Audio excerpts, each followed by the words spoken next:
Hello everyone, स्वागत है आप सभी का भास्कर ग्लोबल एजुकेशन में। आज हम सब पढ़ने वाले हैं क्लास 8 का मॉडल क्वेश्चन पेपर जो 2024-25 का है। इस प्रश्न पत्र में कुल 50 प्रश्न हैं। सभी प्रश्न अनिवार्य हैं। प्रत्येक प्रश्न के लिए 1 अंक निर्धारित है। तो चलिए क्लास को स्टार्ट करते हैं। आज का हमारा पहला क्वेश्चन है कि सूक्ष्म जीव का निवास स्थान कहाँ पे है। सूक्ष्म जीव का निवास स्थान कहाँ है? तो सूक्ष्म जीव वायु में, पानी में और जीवित वस्तुओं पर यानी कि सभी जगह पे उपलब्ध होते हैं। इसलिए हमारा जो राइट आंसर हो जाएगा option number D. Option number D is the right answer. चलिए अगला क्वेश्चन देखते हैं। क्वेश्चन नंबर है हमारा 2, जिसमें पूछा गया है कि निम्नलिखित में कौन सा रोग मच्छर से फैलता है। तो निम्न में से कौन सा रोग हमारा मच्छर से फैलता है? तो यहाँ पे हमारा आंसर हो जाएगा malaria. Option number D is the right answer. चलिए अगला क्वेश्चन देखते हैं। क्वेश्चन नंबर 3, बायोडीजल के निर्माण में कौन सूक्ष्मजीव सहायक हैं? तो बायोडीजल के निर्माण में कौन सा सूक्ष्मजीव सहायक होगा? तो हमारा यहाँ पे कवक राइट आंसर हो जाएगा। शैवाल हमारा राइट आंसर हो जाएगा। Option number C is the right answer. चलिए अगला क्वेश्चन की ओर मूव करते हैं। क्वेश्चन नंबर 4 की ओर। तो क्वेश्चन नंबर 4 है हमारा कि निम्न में से सबसे बड़ी कोशिका कौन सा है।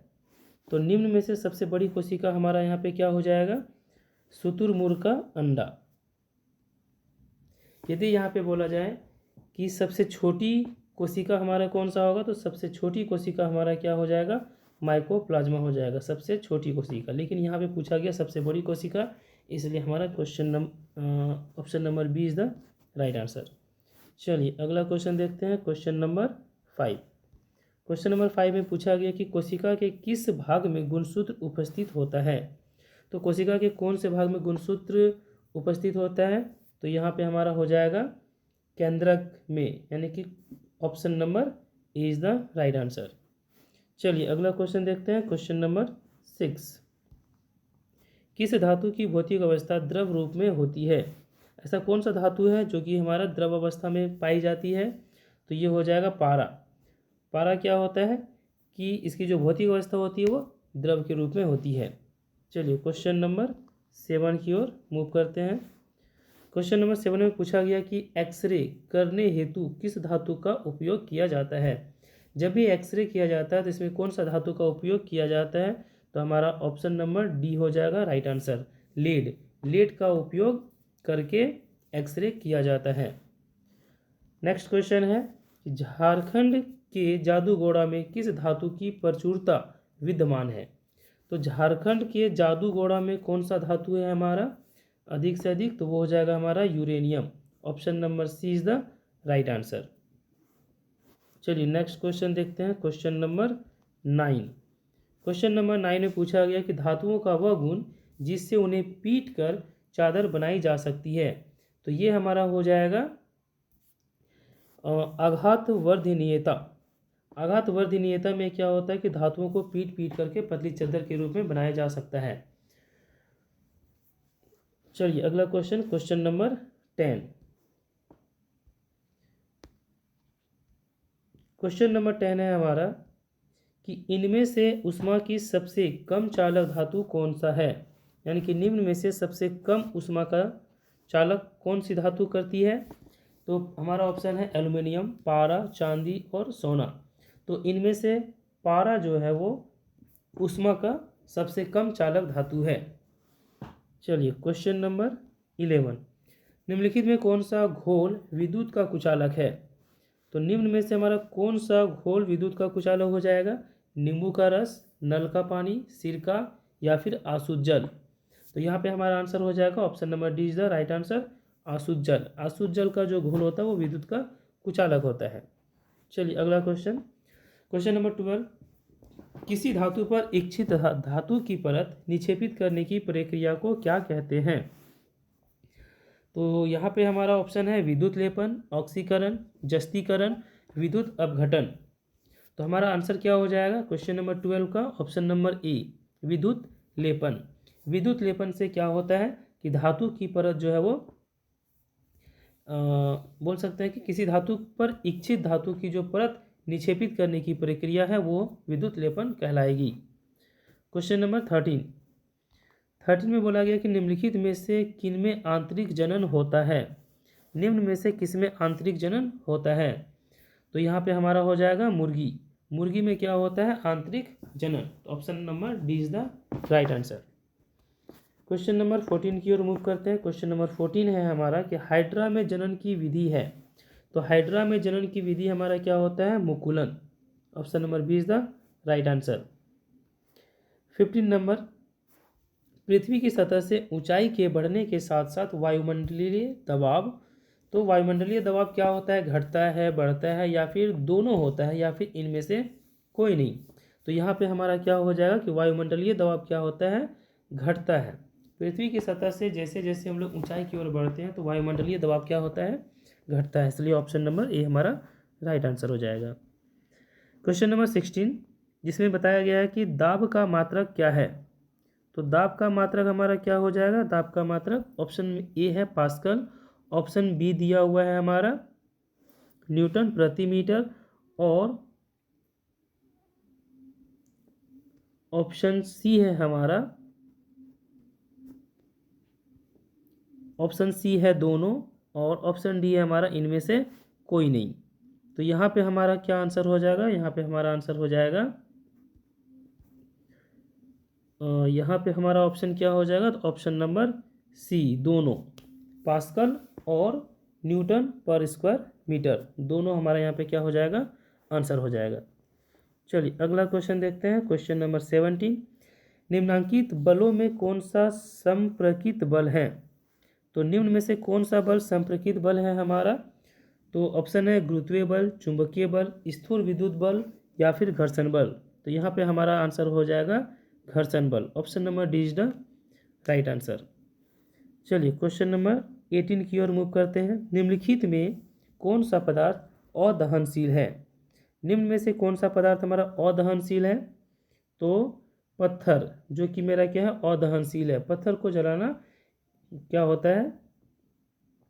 मुश्किल होता है, यानी कि ये हमारा क्या हो जाएगा? अदहनशील। Option number D is the right answer. Question number 19, किसी पदार्थ के दहन का पोषक पदार्थ, किसी पदार्थ के दहन का पोषक पदार्थ है। तो क्या हो जाएगा हमारा यहाँ पे? ऑक्सीजन, क्योंकि ऑक्सीजन के बिना हम किसी भी पदार्थ को जला नहीं सकते हैं।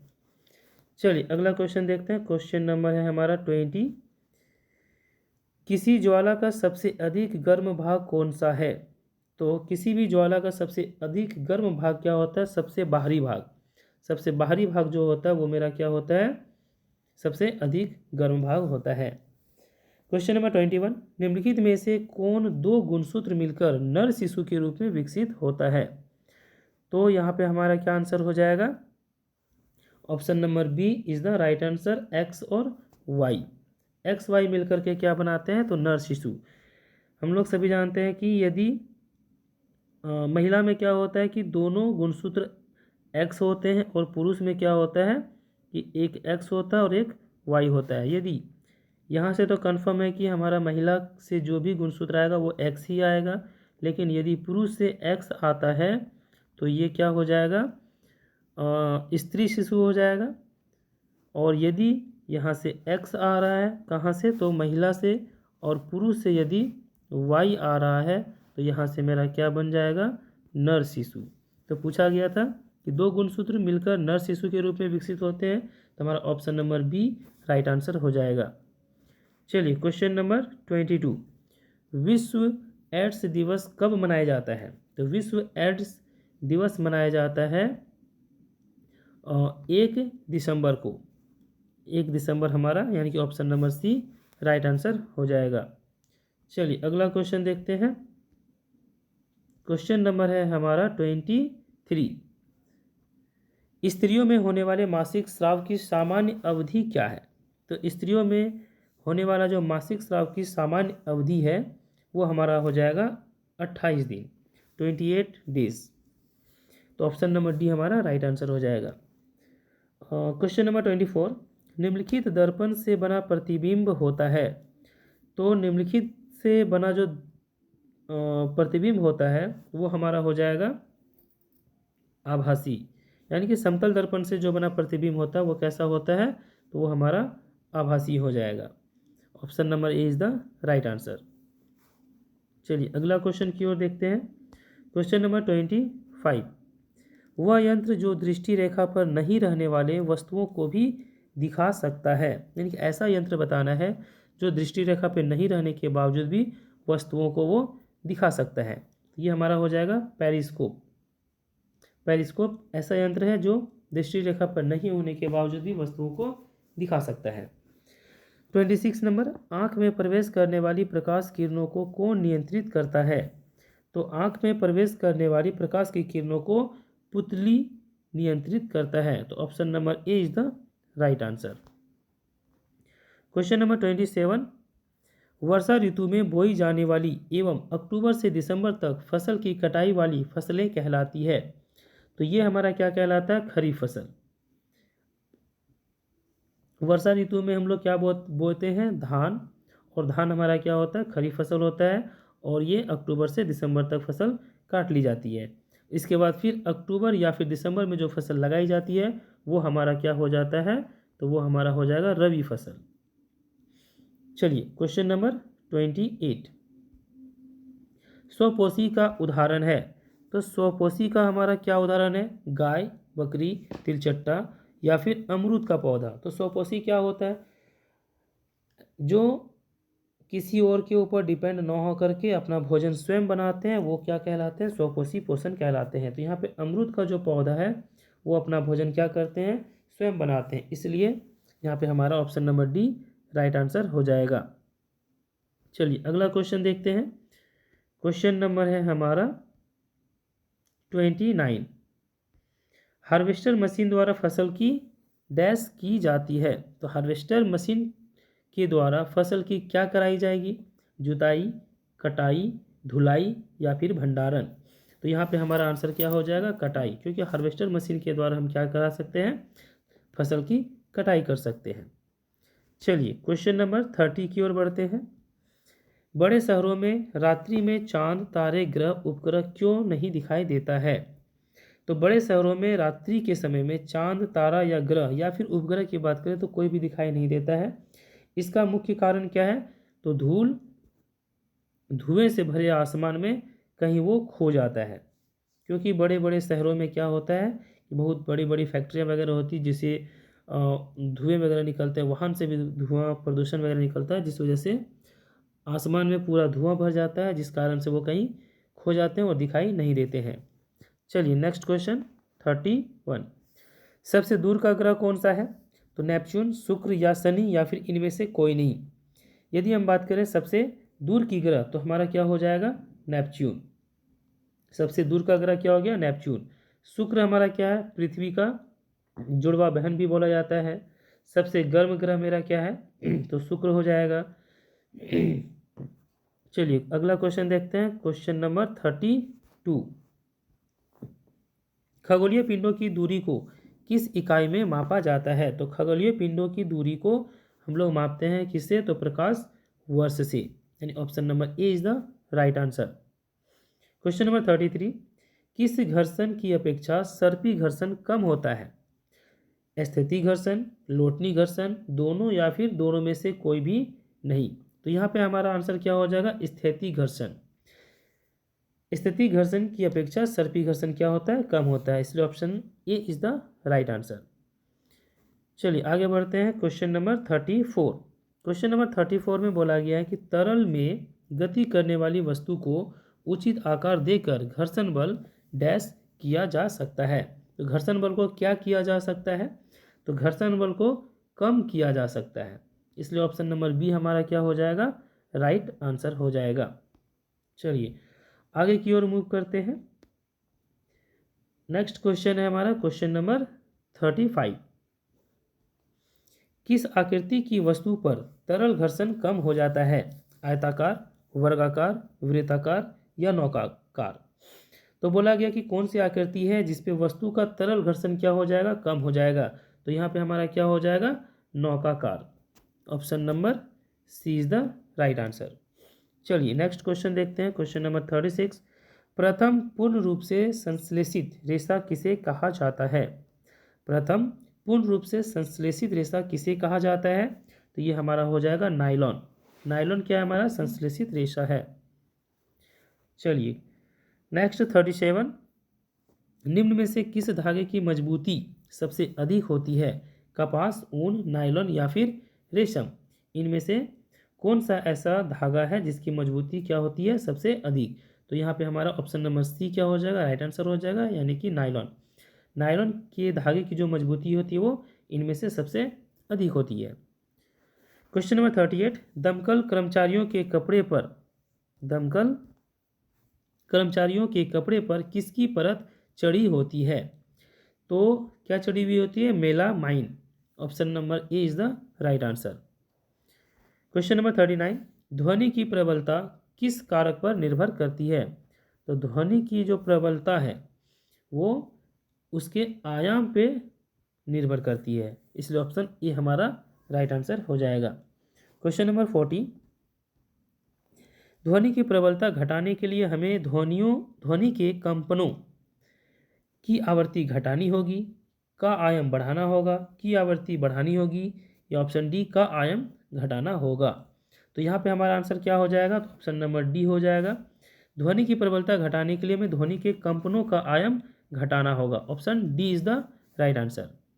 चलिए नेक्स्ट क्वेश्चन की ओर मूव करते हैं। क्वेश्चन नंबर 41, क्वेश्चन नंबर 41 में बोला गया है कि प्रासर्व ध्वनि के कंपनियों की आवृत्ति होती है। तो प्रासर्व ध्वनियों के कंपनियों की आवृत्ति होती है क्या? तो 20,000 हर्ट्ज से ऊपर होती है। Option C is the right answer. Richter पैमाने पर किस तीव्रता वाला भूकंप विनाशकारी माना जाता है? तो रिक्टर पैमाने पर किस तीव्रता वाला भूकंप विनाशकारी माना जाता है? तो ये हमारा हो जाएगा ऑप्शन नंबर डी, 7 या फिर उससे अधिक तीव्रता वाला। नेक्स्ट क्वेश्चन है, वायुमंडलीय विद्युत की खोज की थी। तो वायुमंडलीय विद्युत की खोज की थी किसने किया था? थेल्स ने, बेंजामिन फ्रैंकलिन ने, न्यूटन ने, या विलियम गिलबर्ट ने?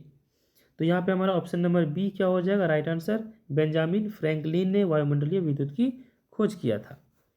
नेक्स्ट क्वेश्चन है क्वेश्चन नंबर 44 कि ऊन से रगड़ी गई एबोनाइट की छड़, ऊन से रगड़ी गई एबोनाइट की छड़ क्या होती है? ऊन से रगड़ी गई एबोनाइट की दूसरी छड़ को आकर्षित करती है। ऑप्शन नंबर बी, ऊन के साथ घिसने वाली एक और एबोनाइट रॉड पर कोई प्रभाव नहीं पड़ता है। ऑप्शन सी, रेशम से रगड़ी हुई कांच की छड़ को आकर्षित करती है। या ऑप्शन डी, रेशम से रगड़ी गई कांच की छड़ को प्रतिकर्षित करती है। तो यहाँ पे हमारा ऑप्शन नंबर डी क्या हो जाएगा? Right answer. रेशम से रगड़ी गई कांच की छड़ को प्रतिकर्षित करती है। चलिए नेक्स्ट क्वेश्चन देखते हैं। क्वेश्चन नंबर 25, क्वेश्चन नंबर 25 है हमारा कि वायुमंडल में किन गैसों की वृद्धि से विक्षापन की समस्या हो रही है? तो यहाँ पे हमारा क्या हो जाएगा? Option number C is the right answer, यानी कि कार्बन डाइऑक्साइड एवं मीथेन गैस की वृद्धि से। चलिए अगला क्वेश्चन देखते हैं। क्वेश्चन नंबर हो जाएगा हमारा 46। क्वेश्चन नंबर 46 है, पृथ्वी पर पाई जाने वाली विशाल विवर्तनिक प्लेटों की संख्या है। तो पृथ्वी पर पाई जाने वाली विशाल विवर्तनिक प्लेटों की संख्या कितनी है? तो यहाँ पे हमारा हो जाएगा 6। कितना है? तो 6, यानी कि 6 है। तो option number A is the right answer. Next question है कि ताजमहल में लगे पत्थरों का क्षरण हो रहा है, इसका मुख्य कारण क्या है? तो ताजमहल में जो पत्थर लगे हुए हैं उनका क्षरण हो रहा है, इसका मुख्य कारण है अम्ल वर्षा। Option A is the right answer. Next question है कि द्वितीय प्रदूषक है, निम्न में से द्वितीय प्रदूषक हमारा कौन सा हो जाएगा? तो सल्फर एवं नाइट्रोजन के अम्ल हो जाएगा। Option D is the right answer. Question number 49, कुछ प्रजातियों का विलुप्त होने और गायब होने का क्या कारण है? आवासों का विनाश, या पेड़ लगाना, वनों का संरक्षण, या फिर शिकार? तो यहाँ पे हमारा हो जाएगा आवासों का विनाश और शिकार, ये दो ऐसे कारण हैं जिस वजह से प्रजातियों विलुप्त हो रही है और गायब भी हो रही है, इसलिए ऑप्शन डी हमारा क्या हो जाएगा राइट आंसर। चलिए नेक्स्ट क्वेश्चन की ओर मूव करते हैं। क्वेश्चन नंबर 50, पेट्रोलियम का कौन सा उत्पाद सड़क निर्माण हेतु उपयोग में लाया जाता है? तो पेट्रोलियम का ऐसा कौन सा उत्पाद है जिसका उपयोग हम लोग सड़क निर्माण में करते हैं? तो यहाँ पे हमारा आंसर हो जाएगा bitumen, option C is the right answer. Bitumen bitumen का उपयोग हम लोग सड़क उत्पाद सड़क निर्माण के लिए हम लोग करते हैं, यानी कि विटुमिन ऐसा उत्पाद है जिसका उपयोग हम लोग सड़क निर्माण के लिए करते हैं। चलिए आज का हमारा सेशन यहीं पे कंप्लीट होता है, मिलते हैं अगले वीडियो में फिर एक नए सेट के साथ। धन्यवाद।